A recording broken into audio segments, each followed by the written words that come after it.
Morning guys. Ngayon ay araw ng Wednesday. Saan kailangan natin ng trabaho muli. Uh, Tuloy na napaliwanag ng Panginoon sa akin. Pray ako kanina. Humingi ako ng gabay kung ano yung bibigay niya sa akin mensahe. Pagbuklat ko, ganun pa rin yung mensahe ng Panginoon sa bawat Pilipino na magbalik loob sa Kanya, na Panginoon na ipaparating. Nagbibigay siya ng mga warnings, at kaya sa kapwa ko mga Pilipino, huwag niyong ahayaan na hindi ninyo ito baliwalain nyo ito, at kumbaga akakalaan nyo na ang mga warning na sinasabi ng mga tao tungkol sa mga paparating na punos, trahedya, sinasabi ng panahon ng kaguluhan, doomsday, sakuna, ay patuloy na mga peligro na parating ay binibigyan ng Diyos ng pauna tayo mga Pilipino, lalo na landslide, bagyo na may kasamang hurricane, yung Ipo-Ipo. Hindi lang siya basta bagyo, may kasama pa maaaring buhawi, yung alam nyo naman siguro yung buhawi, pero ng tubig ay bibigay yun ng matinding trahedya na ikalulubog ng maraming bahay. Kaya ngayon pa lang manalangin tayo sa Panginoon, mag-ayuno, mag-fasting, patuloy na ibigay natin ang ating sarili sa Kanya. Isuko na po natin ang ating sarili, kilalanin tayo ng ating Panginoon Jesus. Siya lamang po ang daan, katotohanan at buhay, wala nang iba. Kaya nananawagan po ako sa inyo.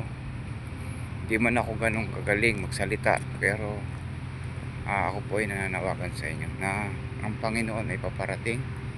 Anytime po siya ay nagbibigay ng hudyat para makasama po tayo sa buhay na walang hanggan. Ang buhay po sa lupa ay temporary, at pagkatapos po ay hukom na, pagkatapos kang mamatay. Sabi yan sa Hebrew 9:27. Kaya nga kailangan po natin na patuloy po tayong magsiyasat sa Bible habang kaya pa natin magbasa. Hindi yung puro cellphone po. Bigyan po natin ng time mag-Bible. May mga babasahin po. Kahit mag-start mong kayo sa Book of John o sa Juan, malaking bagay na po ito. Kaya ako po ay nananawagan sa inyo mga kapatid ko, mga kababayan ko, mga kapwa ko Pilipino, saan man lupalop kayo naroon, saan man kayong bansa naroon. Ako po ay nasa Qatar. Ako po ay nananawagan sa inyong lahat na siyasatin nyo ang salita ng Diyos. Huwag po tayong manangan sa religion.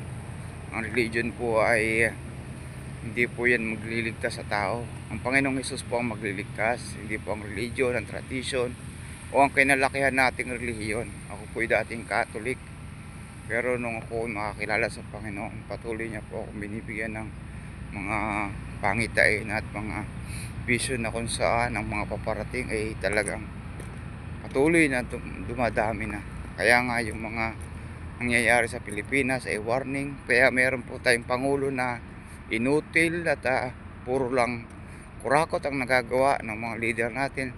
Eh dahil din po yan sa ating hindi pagtalima ng maayos sa ating Diyos. Kaya tuloy tayong magbigay ng pauna sa ating Diyos, dahil siya lamang, wala nang iba. Kaya dalangin ko na sa bawat isa kapwa Pilipino na magbalik sa kanyang kalooban.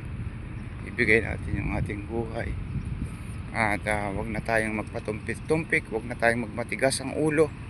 Nakakala natin ay tayo ligtas na, nakakala natin ay mabuti na tayo. Hanggat po tayo ay hindi kumikilala ng lubos sa ating Panginoong Hesus, useless po ang mabubuting gawa. Unahin po natin siyang kilalanin, tanggapin sa ating buhay. Yan lang po. Kaya salamat po.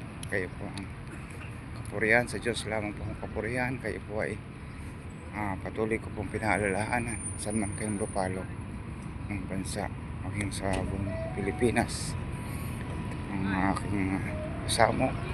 Salamat po sa Diyos sa papuri.